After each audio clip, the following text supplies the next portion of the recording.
I'm Bob Lowe with the Control System Integrators Association. Question I have, I guess this could be Fiatech or Sandy with ExxonMobil. Do you see value in certifications of your vendors in playing a role in reducing risk?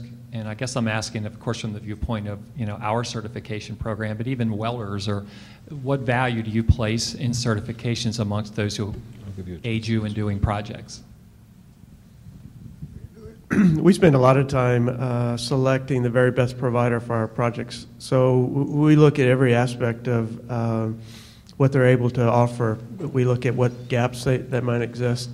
And I think a lot of what your organization does the same thing. So I guess it really would depend upon the company and what processes they go through to select providers.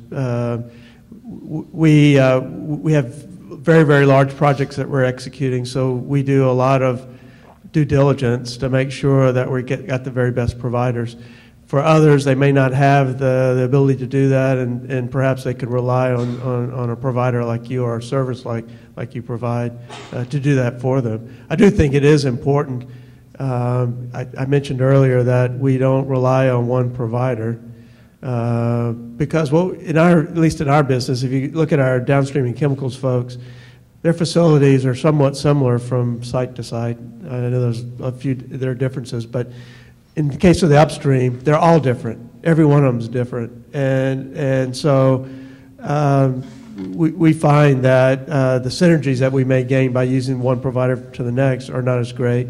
Plus, we may be compromising our execution by just because a provider did one project, they're going to do a second project equally as well, and so that's not the case. So we do spend a lot of time making sure that we've got the very best provider, and I think everybody needs to do that in some manner.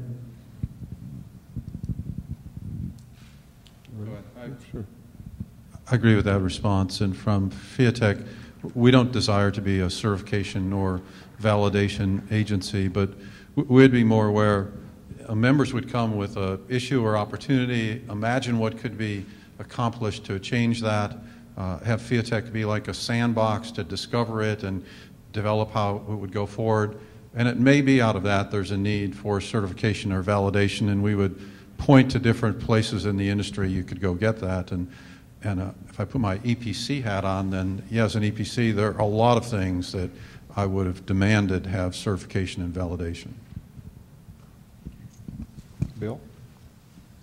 From a systems integrator standpoint, if you look at what like CSIA and others, PMP certification, those things that we bring into Maverick, there's a certain level of expertise and organizational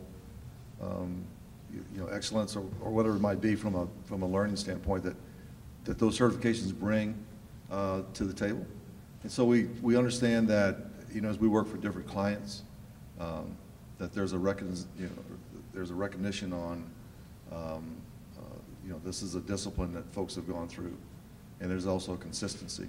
What that helps us also internally as we develop our programs and our systems, then there's an expectation that this is how we're going to do our business. And also as we work with different clients, we're learning best in breed and best in class that we can incorporate back in. So that professionalism that those pieces bring by going through that rigor for certification helps us to focus on what's next, how do we build on what we've done, and then press forward. Yeah, I will comment that Maverick is one of our certified members, so it's interesting that one of them happened to be on the panel this afternoon, so that was kind of a coincidence. Yeah. Over here, David.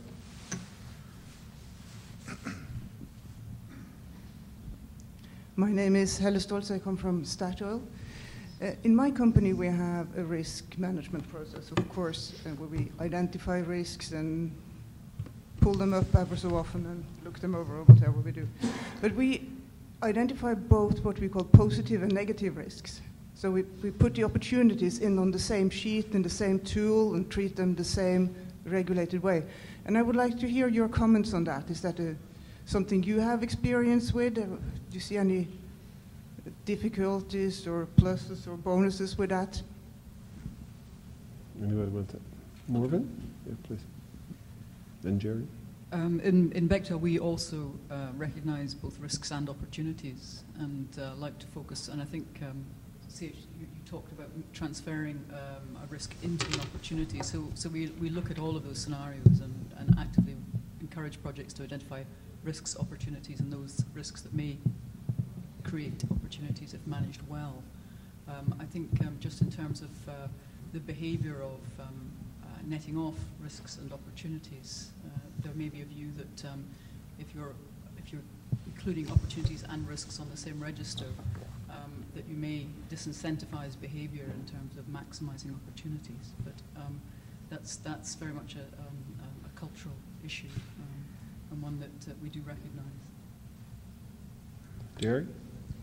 Yeah, I think my comment, I haven't necessarily seen that approach in my experience, but I see that it would have opportunities because it puts everything in a potentially positive context.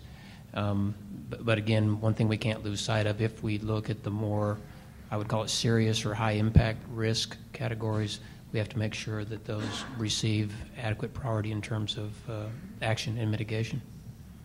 But I think the approach is entirely appropriate. Let me ask one follow-up for that on that. Somebody held their hand. I won't forget that. But just to follow up, because I used to be a systems integrator kind of a company and things, and I did work. I was in the steel industry, and I did work for U.S. Steel, which was like the ExxonMobil of the steel industry kind of a thing. But the people who ran the capital projects there, we literally had a contract where we were supposed to do anything we could to avoid any kind of possible thing that we might think about that might possibly happen. I mean, it was almost stated that broadly. And, you know, I mean, it was an unbearable, burden. We would go broke. I mean, you could continue to think of new things that might go wrong and take care of them. And there was no limit on this in this case. It was not very practical. But the one thing I was wondering is, as suppliers, like systems integrators or EPCs, do you find your ability to manage risk as something that's a competitive advantage? I mean, in this case, I might never have gotten the project if I didn't agree to do that. We agreed to do it, and we did the project. And some things went wrong, but we did try to do somewhat to the spirit, I'll say that. But Morven? Or? Sure. I mean, certainly, I think you could define Bechtel as a company that manages other people's risks. And so we have to be very smart from the very outset as to what projects we bid and understanding the envelope of risk that we actually accept. And so we have a very rigorous early process before being awarded projects, which is focusing in on whether or not we bid work, because we are profiling the risk of a job and what risks we will accept in order to deliver a job. And then there is a very structured process which says we will or will not bid work because of the profile of that job.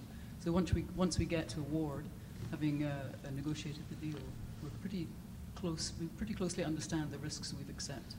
And you find that that's something that the people you're, doing the work for truly appreciate and give you an advantage for. They say, Bechtel, I want to be comfortable. I'm going to go to Bechtel, that kind of a thing. I'm sorry, I don't mean to. No. It's fine. I mean, I would simply say that I think all EPC contractors to survive in a business, as long as we've survived, need to adopt a similar approach, and I think many do.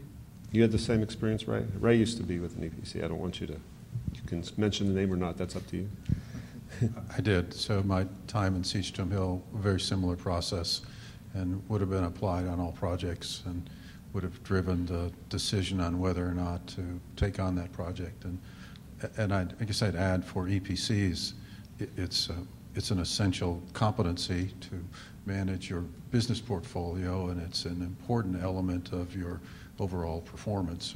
I think most EPCs would have something similar to that. Yeah, my experience with EPCs was every EPC was scared to death to take any risk, and I appreciated that. I mean, I understood that for their business reasons, but I was never able to say I used to hire electrical contractors like ABB or GE or Siemens or someone like that to buy their equipment, and I would have to put the trust in them. And, I wanted to do something with someone I could trust. If they said they were going to deliver it, I could trust. Generally, they would. And that to me was a competitive advantage for them.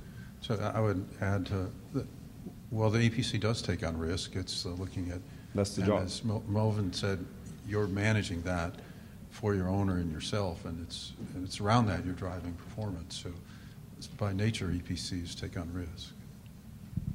Sandy? I would just offer that the owners do appreciate it very much. We don't want contractors taking on business that they can't manage properly. In fact, in my area, I deal with hiring all of the automation contractors for our projects, and if any of them are here, they will tell you that we've told them many times, don't take the job just because you want our business. Take the job because you're the best to do the work, and you will be successful at it. Because if you take the job and you're not successful at it, we'll compensate somehow because our projects won't fail. But the chances of you getting the job over the next, for a while, it may be a while before you get it again. So we think that is very important that contractors always look at what risks they're taking on. And if they don't think they can do the job and be successful, they don't bid on the job. Same thing with when you were Dow, Jerry. Same kind of idea. Bill? Yeah, just to add to that, Yeah. I appreciate the comments, but we're the same way. I mean, if you think about it, you're one bad project away from a reputation being, or a company being destroyed as far as, because word of mouth, it's quick, right? Bad news travels fast. So if you look at, and we're the same thing, we look at the risk. Can we do this as a company? Do we have the technology knowledge? Do we have the process knowledge? Do we have the experience?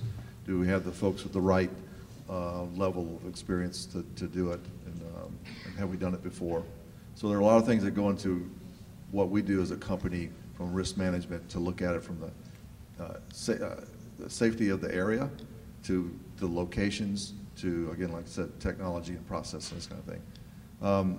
We want to be successful for our clients. I mean, that's what really drives us, that there is a successful project. And so we have to look at that risk at the front end.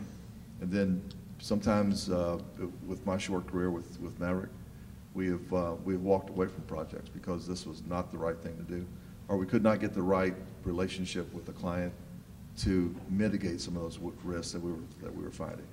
So the folks out there that are clients, as you work with the system integrators or others or EPCs and stuff, it's about that partnership, and I appreciate what Sandy said about that, how they build that team, but it is about that partnership around success, and it is a teamwork, and it's not an individual, it's about delivering a solution for that client. Thank you.